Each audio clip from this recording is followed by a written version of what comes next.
Persekutuan jemaat yang beta kasihi dalam Kristus Tuhan, dalam spirit selebrasi bulan pengabaran Injil Oikumene, maka masih senada dengan tema khotbah di pagi ketika perjamuan kudus digelar, biarlah semuanya menjadi satu.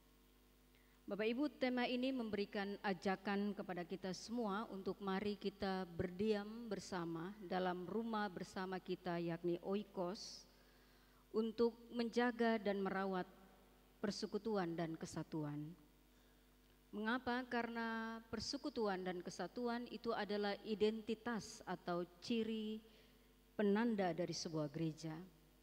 Jadi kalau gereja tidak bersatu, maka dia belum menjadi gereja yang sejati. Gereja itu perlu menghadirkan dan menghidupkan persekutuan, karena itulah yang membedakan gereja dari persekutuan komunitas, tapi juga dari organisasi yang lain. Hari ini Matius pasal 18 ayat 15 sampai 20 memberikan tips kepada kita tentang bagaimana gereja diberikan otoritas dan kewenangan untuk menyelesaikan konflik, tapi juga memberi disiplin rohani kepada saudara atau sesama dalam gereja itu yang dianggap bersalah. Bapak Ibu, teks ini menyatakan bahwa ketika gereja diberikan wewenang untuk melakukan disiplin rohani, maka disiplin rohaninya bukan tentang bagaimana prosedur cara mengatasi orang yang bermasalah itu dimenangkan, tapi juga ternyata gereja ini juga diberikan kewenangan untuk mengeluarkan seseorang dari gereja. Dan itu hak privilege yang Tuhan berikan kepada gereja. Pertanyaannya, kalau wewenang itu diberikan kepada gereja, maka dari manakah wewenang itu gereja dapat? Apakah dari Alkitab? Apakah dari konstitusi gereja, ataukah kewenangan untuk memberikan disiplin rohani itu berasal dari pejabat gereja? Teks ini berbicara tentang otoritas atau wibawa disiplin gereja dan bagaimana mengedukasi gereja itu. Jika ada masalah, ada krisis, ada orang yang bermasalah, bagaimana cara memberikan solusi atau resolusi terhadap masalah itu.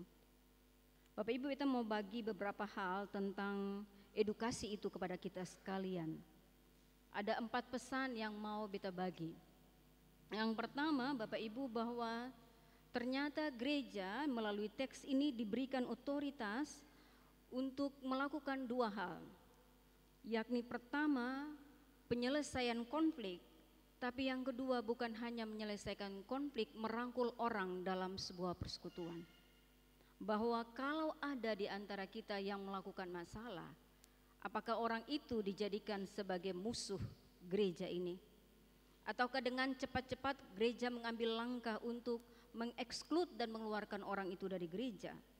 Ternyata teks ini memberikan ajaran dan tips bahwa tidak secepat itu dan tidak tergesa-gesa seperti itu gereja mengambil keputusan. Teks ini mengajarkan tentang apa yang beta bahasakan tadi, resolusi konflik, bahwa kalau ada konflik dan kemudian ada orang bersalah, maka pendekatannya bukan pendekatan kekerasan. Pendekatannya bukan meletakkan aturan itu secara strict dan ketat, dan akhirnya kita hilang rasa kemanusiaan dan rasa empati terhadap orang yang mengalami masalah. Dikatakan bahwa kalau peraturan itu ditegakkan, peraturan itu harus disertai dengan rasa empati terhadap orang yang melakukan kesalahan. Mengapa? Karena siapapun dia dan apapun keberadaan kita di dunia ini, potensi seseorang untuk melakukan masalah itu selalu saja ada setiap saat. Dan bagaimana gereja memberikan respon terhadap itu. Teks ini memberikan sebuah advice atau nasihat bahwa pendekatannya sekali lagi bukan pendekatan kekerasan. Tapi kalau ada orang-orang seperti itu dan kalau ada potensi konflik di tengah-tengah kita, maka pendekatan yang paling soft dan yang paling lembut adalah mari kita bercakap-cakap bersama. Perlu ada percakapan. Bahkan dikatakan percakapan itu dibangun antara 2 mata, dilanjutkan dengan percakapan 4 mata, 6 mata, dan paling terakhir Jika pendekatan 2, 4, dan 6 mata itu dianggap gagal, maka masalah itu boleh diserahkan kepada gereja secara komunal mengambil keputusan terhadap orang yang bermasalah. Teks ini dilatari dengan konteks bahwa ada kelompok Yahudi Kristen yang ternyata menolak tunduk pada hukum dan tradisi Yahudi. Dan solusinya sederhana, perlu ada prosedur di situ. Dan prosedur itu dilakukan secara berkala, bahwa kasus itu dilakukan secara personal. Mengapa perlu personal? Karena kode etik dalam bercakap secara pastoralnya itu perlu ditetapkan. Banyak orang misalnya menyelesaikan masalah-masalah dalam gereja, orang bilang gini, hari ini antara dua mata, pagi ini antara dua mata, tapi malam lagi bukan lagi dua mata, dua telinga yang mendengar, tapi bisa 6 atau 7, 8 mata, bahkan telinga yang sudah mendengarkan itu. Hari ini dibisikkan dalam satu ruang, tetapi dia bisa tersebar kemana-mana, bahkan cerita-cerita itu bisa dipelintir, dan yang tadinya menjadi korban, dia menjadi korban berlapis karena kita tidak menjaga kode etik dalam pastoralnya itu. Bapak Ibu jemaat kekasih Kristus, dikatakan bahwa pemecatan itu bukan terjadi secara sepihak kalau orang bermasalah, tetapi dia harus mengikuti prosedural resmi berbasis satu hal, tadi beta katakan empati, dan juga harus berbasis kasih. Karena percakapan apapun yang kita bangun dalam gereja bukan untuk menghukum dan menghakimi seseorang, tapi percakapan yang dibangun itu sebagai tanda bahwa kita merangkul dan mengasihi orang yang mengalami masalah itu. Yang kedua, Bapak Ibu, dikatakan bahwa setiap kesalahan tidak berakhir dengan penghukuman. Tapi kalau orang bersalah, ada ruang yang Tuhan berikan, dan ruang itu yang dibahasakan dalam teks ini dengan pengampunan. Karena Bapak Ibu kalau perhatikan dari seluruh kitab di perjanjian lama maupun perjanjian baru, dari Kejadian sampai dengan Wahyu, ada satu pola tematik yang kita temukan dalam teks, yaitu biasanya ada penghukuman, tapi penghukuman itu selalu diikuti dengan pemulihan. Jadi kalau seseorang itu ditegur dengan keras, sebenarnya tujuannya bukan supaya orang itu menikmati penghukuman sebagai kata final, tetapi penghukuman itu harus menuntun orang untuk mengenal siapa dia, mengenal perilakunya, mengenal siapa Tuhan, dan mengenal gereja di mana dia itu berdiam.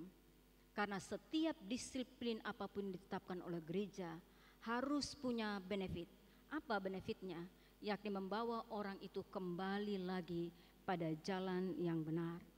Karena itu dikatakan kalau seorang saudara bersalah, Bapak Ibu, dia tidak memakai istilah kalau orang bersalah, tapi dia menyapa bahwa kalau seseorang itu bersalah, saudara itu bersalah. Berarti kalau orang yang bermasalah ini kita anggap sebagai saudara, maka pendekatan terhadap orang itu, marilah kita menghidupkan pendekatan sebagai saudara, bukan sebagai orang yang kita anggap sebagai orang lain. Bapak Ibu, dikatakan bahwa kalau seorang saudara bermasalah, maka dia patut untuk didampingi, bukan dia patut untuk dicela, apalagi dia patut untuk dibully. Banyak orang dalam gereja ini kalau ada orang punya aib, maka yang orang lakukan adalah menggosipkan aib itu. Padahal itu bukan tugas gereja. Tugas gereja bukan menggosipkan aib orang, tapi tugas gereja adalah menuntun orang yang tadi dia dipenuhi dengan aib itu, supaya dia pulih kembali dan menerima harkat dan martabatnya kembali sebagai orang yang dipulihkan dalam Kristus. Bapak Ibu, menarik bahwa dia bilang kalau seseorang saudara itu bersalah, apa kesalahannya? Diistilahkan dalam teks ini dengan hamartia, bahasa Yunani koine dipakai di situ. Kalau orang melakukan amartia, itu artinya pelanggaran kepada beberapa hal. Pelanggaran kepada hukum, pelanggaran kepada Tuhan, tapi orang mungkin juga melanggar aturan atau kode etik dalam relasi dengan sesamanya.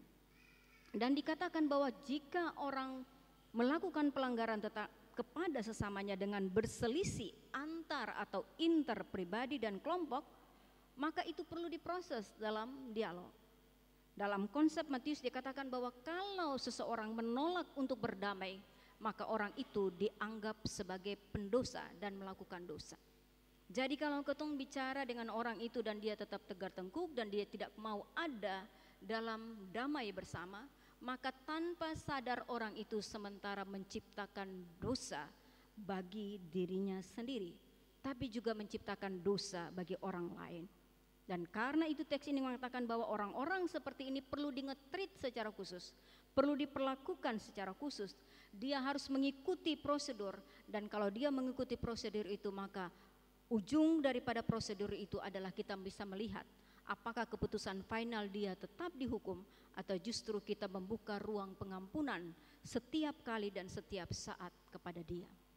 Yang ketiga, Bapak Ibu, dikatakan bahwa gereja ternyata diberikan kewenangan bukan hanya untuk mendampingi orang-orang yang bermasalah dan mengikuti prosedur disiplin gereja, tapi gereja juga diberi wewenang untuk menjalankan disiplin itu karena gereja punya hak privilege, yaitu privilege dalam teks ini di ayat 18-20, gereja mempunyai kewenangan untuk mengikat dan melepaskan.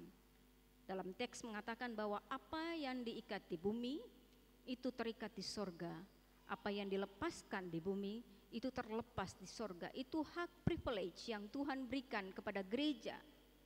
Betapa istimewanya gereja, sehingga ketika orang bermasalah Tuhan bilang kunci itu ada di tangan gereja. Gereja bisa membuka pintu itu, tapi gereja juga bisa menutup pintu itu. Gereja bisa mengikat orang itu untuk tetap bermasalah, tapi gereja itu juga bisa melepaskan orang itu dari ikatan dosa. Jika gereja melepaskan, maka bebaslah orang tersebut dari jeratan dosa dan penghukuman. Tapi jika gereja mengikat orang itu, maka terikatlah dia dalam bayang-bayang ikatan dosa dan penghukuman. Dan betapa gereja beruntung dan bersyukur karena Tuhan memberikan kuasa itu kepada gereja. Kuasa yang keempat, Bapak Ibu, dalam teks ini katakan bahwa gereja diberikan kuasa menjadi pendoa. Dan dikatakan itu menjadi prioritas dari gereja. Dalam teks menyebutkan di mana 2 atau 3 orang berkumpul atas namaku dan meminta sesuatu, maka terkabul permohonan. Bahwa ternyata kekuatan 2 orang, 3 orang benar saja itu sudah cukup memadai bagi Tuhan untuk menjawab dan mendengarkan doa kita. Tuhan tidak tunggu 1000 orang atau 100 orang benar itu berdoa, tapi kalau 2-3 orang benar saja menjadi pendoa, Tuhan bilang itu sudah cukup privilege, sudah cukup memadai untuk aku memberikan jawaban atas permohonan kita. Hal ini ditegaskan bahwa di mana ada pertentangan 2 atau orang beriman, maka pertentangan itu perlu diselesaikan, dan solusi yang paling terakhir untuk menyelesaikan sebuah masalah ketika percakapan sudah tidak mampu dilakukan adalah gereja perlu menjadi pendoa. Gereja tidak boleh lelah mendoakan orang yang bermasalah, karena tugas gereja, tugas pokok gereja adalah berdoa. Kalau gereja lalai berdoa, maka gereja membiarkan orang itu berada dalam ikatan masalah. Persetujuan penuh dengan 2 orang, maka baik kelompok kecil maupun kelompok besar, ketika dia ada dalam spirit kekuatan doa yang sama, Tuhan menjamin aku pasti akan menjawab doamu. Teks ini menegaskan bahwa doa bersama itu sangat efektif. Dua orang saja sudah efektif, apalagi doa dilakukan lebih besar, kekuatan doa itu dilebarkan. Bapak Ibu jemaat kekasih Kristus, apa pesannya bagi kita dalam ibadah pada saat ini setelah kita menikmati perjamuan asa yang kudus? Ada beberapa pesan yang mau kita bagi kepada kita sekalian. Yang pertama, kita mau bilang, Bapak Ibu, jadikanlah jemaat ini, jadikanlah gereja ini sebagai pusat pendampingan untuk memenangkan banyak orang yang papah, memenangkan banyak orang yang terkurung dalam kegelapan hidupnya dan kekelaman. Banyak orang yang mungkin butuh untuk berdamai. Doakanlah orang-orang yang berada dalam konflik dan menjadi pelaku konflik. Bukan permusuhan dan penolakan, tapi bebaskanlah kasih, pengampunan dan penerimaan, supaya banyak orang merasa aman dan nyaman tinggal dalam rumah bersama kita yakni gereja ini. Yang kedua, Bapak Ibu, beta mau bilang fungsikanlah jemaat ini sebagai situs untuk memberikan disiplin rohani. Tapi tugas kita bukan menghakimi orang saja. Tugas kita yang paling utama di balik menghakimi adalah mengasihi orang, memenangkan jiwa-jiwa yang mungkin hilang dan tersesat dari gereja ini. Yang ketiga, fungsikanlah doa Bapak Ibu untuk merangkul banyak jiwa. Karena sekali lagi ada banyak jiwa yang mungkin sangat rentan dengan begitu banyak masalah dan mereka tidak tahu pada tempat mana mereka mengadu, dan salah satu tempat mereka mengadu itu adalah gereja.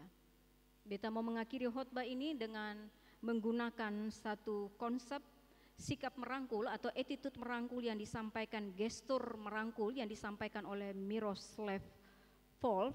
Dia bilang begini, gereja harus setiap saat merangkul atau mengembrace orang. Dan biasanya ada 4 gestur tubuh yang biasanya orang pakai untuk merangkul. Gestur yang pertama adalah membuka tangan, opening arms. Bapak Ibu, kalau ada orang punya masalah, jangan pernah menutup tangan. Tapi langkah pertama yang harus kita lakukan menurut Volf adalah buka tangan kita selebar-lebarnya. Mengapa kita perlu membuka tangan?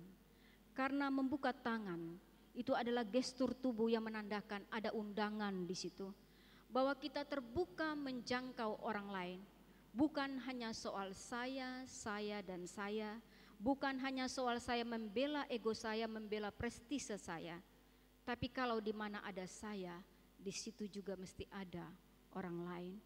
Gereja harus menciptakan ruang undangan dan menyambut orang lain, termasuk orang-orang yang mengalami kebutaan spiritualitas, kebutaan rohani, kelemahan dan kepapaan rohani, supaya mereka mendapatkan pintu untuk masuk.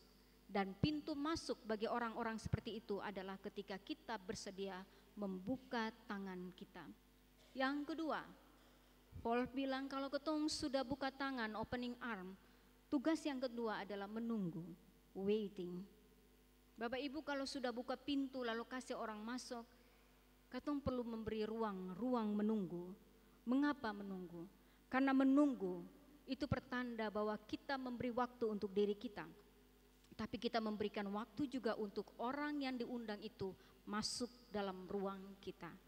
Kadang-kadang katong buka tangan, tapi katong mau cepat-cepat menghakimi dia. Katong lupa bahwa orang yang bermasalah itu juga mungkin dia perlu waktu dengan dirinya sendiri, supaya dia bisa merenung dan kemudian melepaskan diri dari ikatan-ikatan itu. Dalam teks ini melalui bahasa Volf dikatakan, berikanlah waktu menunggu.